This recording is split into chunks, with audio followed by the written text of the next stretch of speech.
आइए प्रभु, आइए। प्रभु, महाराज सुग्रीव बाली को द्वंद्व की चुनौती देकर यहीं पर लाएंगे। प्रभु, इस स्थान से आप युद्ध क्षेत्र पे पूरी दृष्टि रख पाएंगे और आपके लक्ष्य के बीच कोई भी बाधा नहीं आएगी।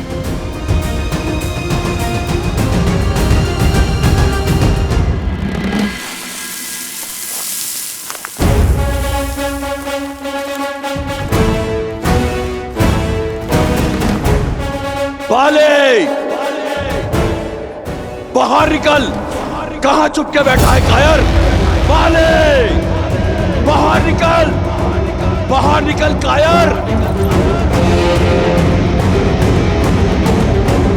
बाले, सुग्रीव।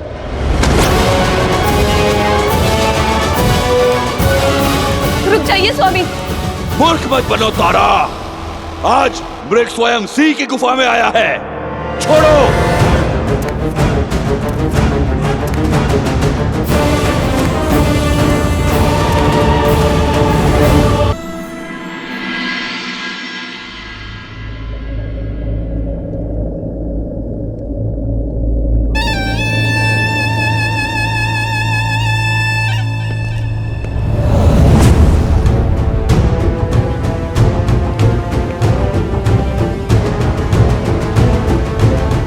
पिताश्री,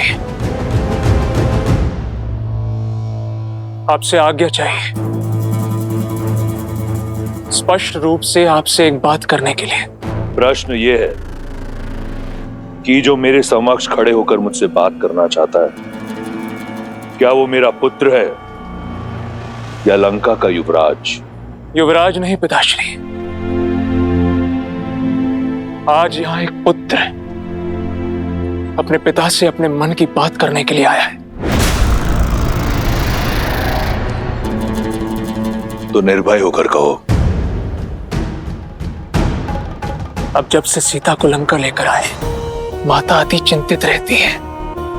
पर स्त्री को लेकर आपके भीतर बढ़ रही इच्छाएं, आपका अपने ज्ञान के गर्भगृह को स्वयं जलाकर भस्म कर देना, इससे माता का भय और बढ़ रहा है। क्या कहा तुम्हारी माता ने? कि आग जब दीपक की बाती को पकड़ लेती है तो बाती से पूर्व वो उसके भीतर के तेल को जलाती है और फिर बाती भस्म हो जाती है। लंका का वैभव भस्म हो रहा है पिताश्री, और उसका प्रारंभ हमारे अपने ज्ञान के भंडार से हुआ है। तो अब रावण के आचरण से लंका के युवराज को समस्या होने लगी है। नहीं पिताश्री, मैं केवल एक सरल समाधान लेकर आया हूं।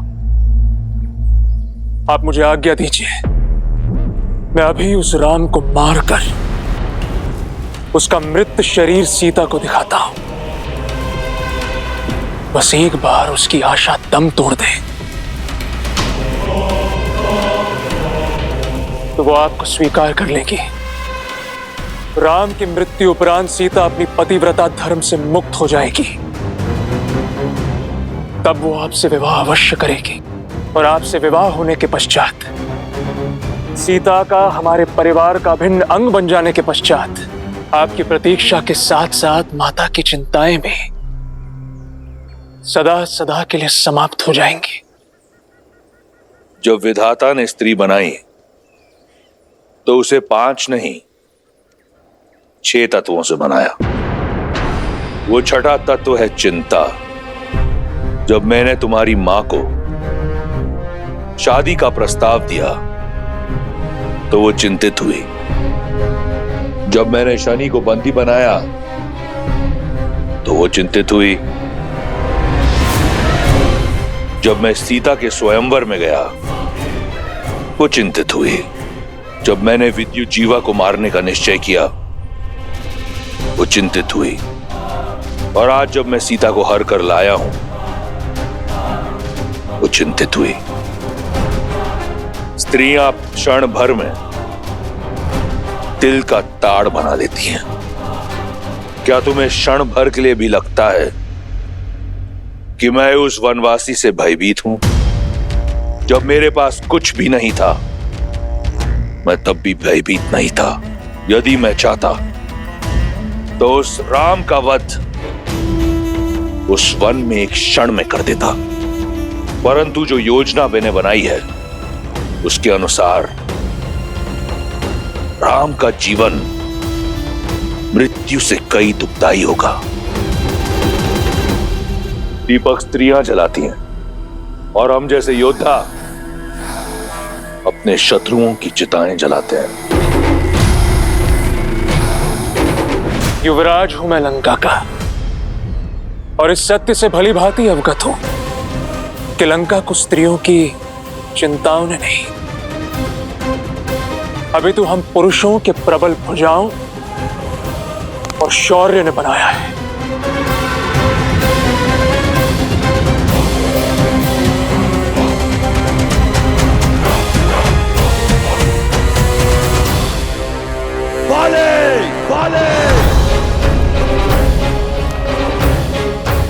अंगद,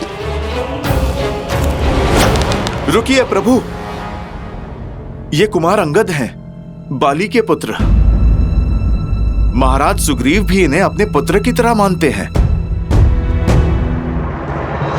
चाचा श्री प्रणाम। चाचा श्री यशस्वी भव। आप जानते हैं पिताश्री आपके प्राणों के प्यासे हैं, क्यों आए आप यहाँ? लौट जाइए चाचा श्री।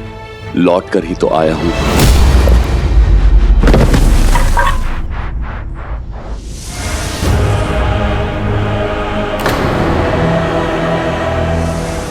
और सीधा उस काल के पास जाएगा जहां से कोई नहीं लौटता। चलो, अच्छा हुआ तुम सामने तो आए, अन्यथा मुझे संदेह होने लगा था कि तुम मेरे कुल के हो या नहीं। ललकार देकर मरोगे तो कम से कम ये कह पाऊंगा कि मैंने एक भगोड़े का आखेट नहीं किया, एक साहसी को वीर गति दी। मेरा कुल कलंक से बच जाएगा। मैं भी यहां युद्ध की मंशा से ही आया हूं, तो मृत्यु प्राप्त करने के लिए सज्ज हो जाओ।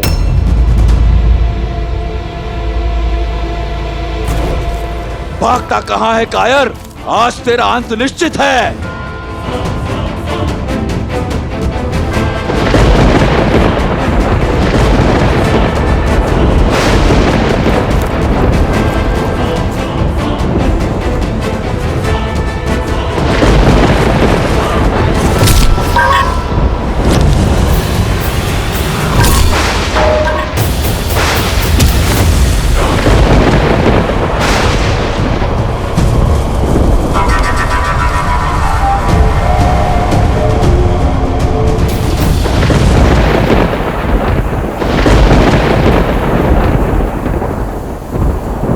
देखा प्रभु, कैसे बाली ने महाराज सुग्रीव की आधी शक्ति ले ली।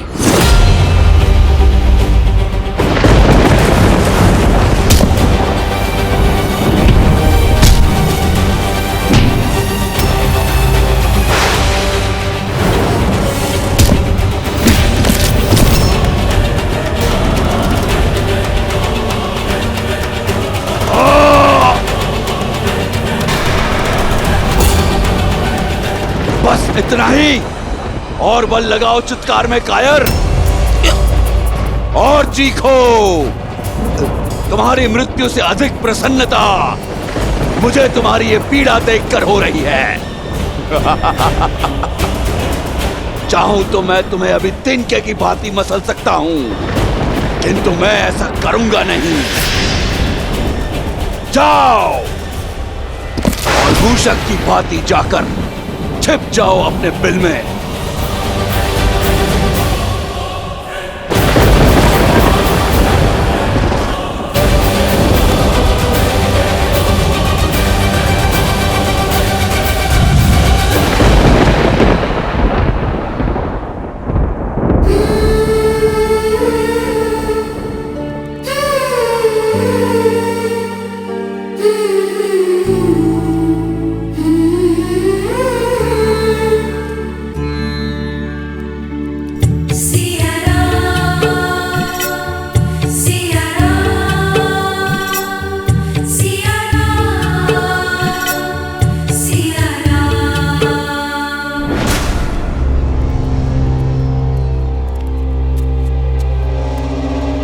खा लो,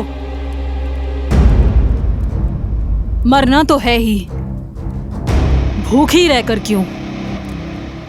जब तक दशानन प्रसन्न है खा लो, और यदि दशानन रुष्ट हो गए तो ना भोजन मिलेगा और ना जल, और ना ही जिसके नाम की तुम रट लगा के बैठी हो वो राम कभी आएगा। लंका अवश्य सोने की बनी है, पर मकड़ी के पाश की भांति है। रहस्यों का पिटारा है ये लंका। जन्म यहाँ लिया, जीवन यहाँ बिताया, और हमें भी नहीं पता कि ये लंका कितनी बड़ी है और इसमें कितना रहस्य छुपा है। यदि तुम्हारा राम तैरते डूबते यहाँ तक आ भी गया तब भी तुम्हें खोज नहीं पाएगा वो। दशों लोकों के स्वामी लंकापति महाराज दशानन पधार रहे हैं।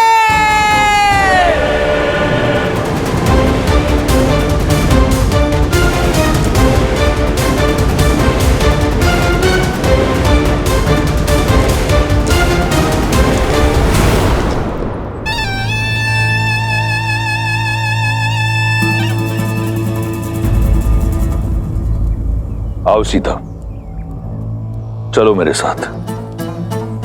ये मेरा सबसे प्रिय अनुज, मेरा सबसे घनिष्ठ मित्र, मेरे पुत्र समान और मेरा सबसे विश्वासप्रद मंत्री विभीषण है। ये एक वनवासिनी का हरण करने वाले राक्षस का आदेश नहीं, लंकेश दशानन रावण का अयोध्या की महारानी से विनम्र निवेदन है। इसलिए राजधर्म और नीतियों का पालन करते हुए मैं अपने मंत्री को अपने साथ लाया हूं। मिथिला नरेश की मैथिली हो तुम, अयोध्या की रानी हो तुम। एक राजा का निमंत्रण अस्वीकार करना अयोध्या की नीति नहीं। क्या अयोध्या की रानी अपने राजधर्म से विमुख हो जाएगी? नहीं। आओ मेरे साथ, ये लंकेश तुम्हें लंका की भव्यता दिखाना चाहता है।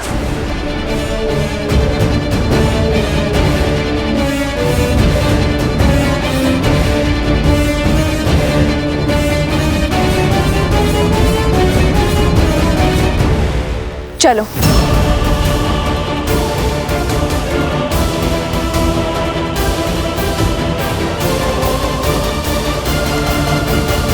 महादेव, रावण सीता को कहां ले जा रहा है? उद्देश्य क्या है उसका? अहंकार। अहंकार का केवल एक ही उद्देश्य होता है देवी, स्वयं को दूसरों से अधिक श्रेष्ठ दिखाना। और रावण का प्रत्येक कर्म देवी सीता के समक्ष स्वयं को श्री राम से अधिक योग्य सिद्ध करने का प्रयास ही तो है, जिसमें वो सफल नहीं होगा। क्योंकि मन में मैल लेकर अनुचित कर्म करने का कितना भी प्रयास किया जाए, उसका फल कभी उचित नहीं होता। रही बात देवी सीता की, तो मिथिला से मिले संस्कार और अयोध्या की गरिमा को अपने आंचल में लपेटे प्रभु श्री राम से मिले प्रेम के बल के सहारे देवी सीता हर बाधा को पार कर जाएंगी। एक बात समझ नहीं आई महादेव, जिस राम नाम के सहारे सीता अयोध्या के राज धर्म का मान रखने के लिए रावण जैसे महापापी के साथ जा रही हैं, वही मर्यादा के पर्याय श्री राम ने अपना मित्र धर्म क्यों नहीं निभाया? बाली को मारने का वचन पूर्ण क्यों नहीं किया? मूक दर्शक बन सुग्रीव की व्यथा देखते रहे। क्यों महादेव, क्यों? देवी अत्यंत व्यथित प्रतीत होती हैं। मर्यादा पुरुषोत्तम है श्री राम, और मर्यादा पुरुषोत्तम की मर्यादा पर कभी संदेह नहीं करते देवी। श्री राम जो भी करते हैं उसके पीछे सदैव एक बड़ा उद्देश्य छिपा होता है। सुग्रीव की सहायता क्यों नहीं की, इसका उत्तर भी शीघ्र मिल जाएगा।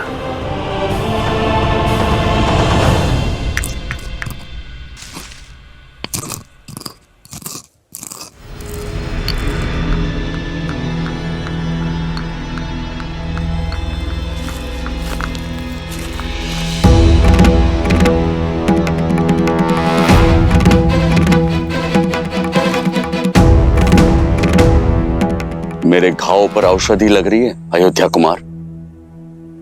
आप क्या नमक छिड़कने आए हैं? लक्ष्मण, तुम्हें बहुत घमंड था ना अपने भाई की शक्ति पर, लक्ष्य पर। क्या हुआ? बाली को देखकर धनुष उठाने की शक्ति नहीं बची? क्या लक्ष्य नहीं साध पाए उस दूरी से? सुरक्षा का वचन देकर विमुख हो गए आप।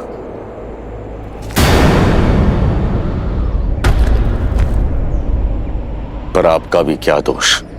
बाली के बल से बड़े बड़े योद्धा भी भयभीत हो जाते हैं। आपके हाथ भी भय से कांप गए होंगे।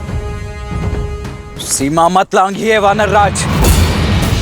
भूलिए मत, जिन पर लांछन लगा रहे हैं वो रघुवंशी दशरथ नंदन श्री राम हैं, जिनके शौर्य का तेज ढक सके ऐसा मेघ अब तक जन्मा नहीं है। शांत हो जाओ लक्ष्मण। मेरे मित्र को उल्हाना देने का पूरा अधिकार है। तन की पीड़ा से अधिक मन की पीड़ा का बाहर निकलना आवश्यक है। धैर्य रखिए महाराज। जिनका जन्म ही उद्देश्य पूर्ति के लिए हुआ है, वो बिना उद्देश्य कुछ नहीं करेंगे। महाराज, यदि प्रभु ने बाण नहीं चलाया तो उसका कोई कारण अवश्य होगा। क्या कारण होगा हनुमान? और अब क्या मैं अपने मन की व्यथा तक नहीं कह सकता? आप पर आपकी मित्रता का विश्वास का मोल अपने जीवन से चुकाना पड़ सकता था मुझे। ऐसी होती है मित्रता। सच्ची मित्रता तो वो है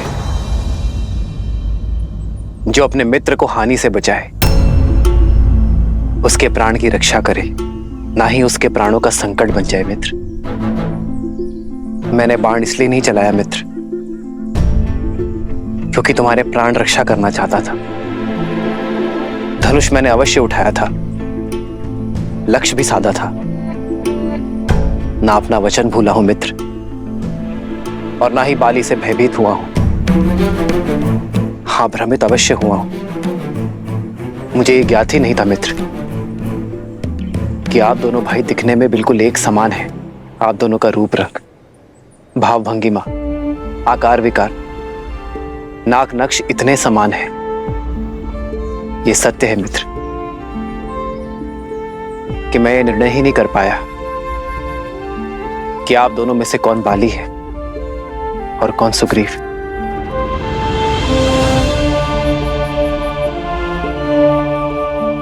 भय था मुझे अपने मित्र को खोने का, उसके प्राण हरने का। बाली के स्थान पर यदि मेरे बाण आपको लक्ष्य बना देते तो मैं स्वयं को कभी क्षमा नहीं कर पाता मित्र। बस यही कारण है कि मेरे हाथ रुक गए।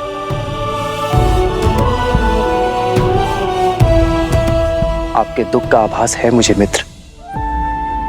मेरे कारण आपके तन और मन को जो पीड़ा सहनी पड़ी है, उसके लिए मैं क्षमा प्रार्थी हूं मित्र।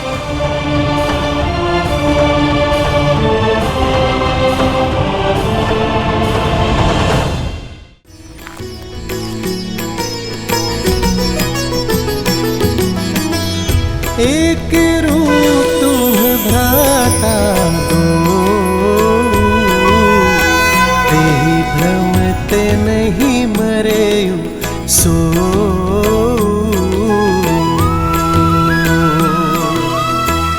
कर पर सासु ग्रीव शरीरा, तनु भाकुलिस गई सब पीरा।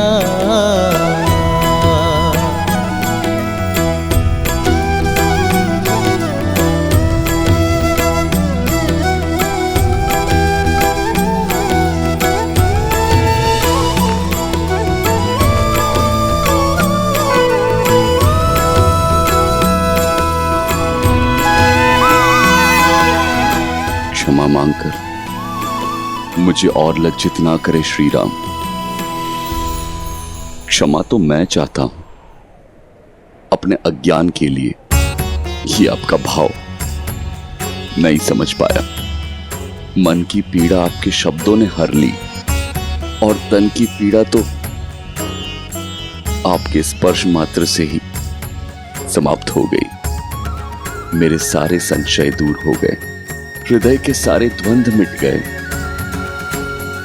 नई चेतना जगाई है आपने। धन्य है श्री राम, धन्य है।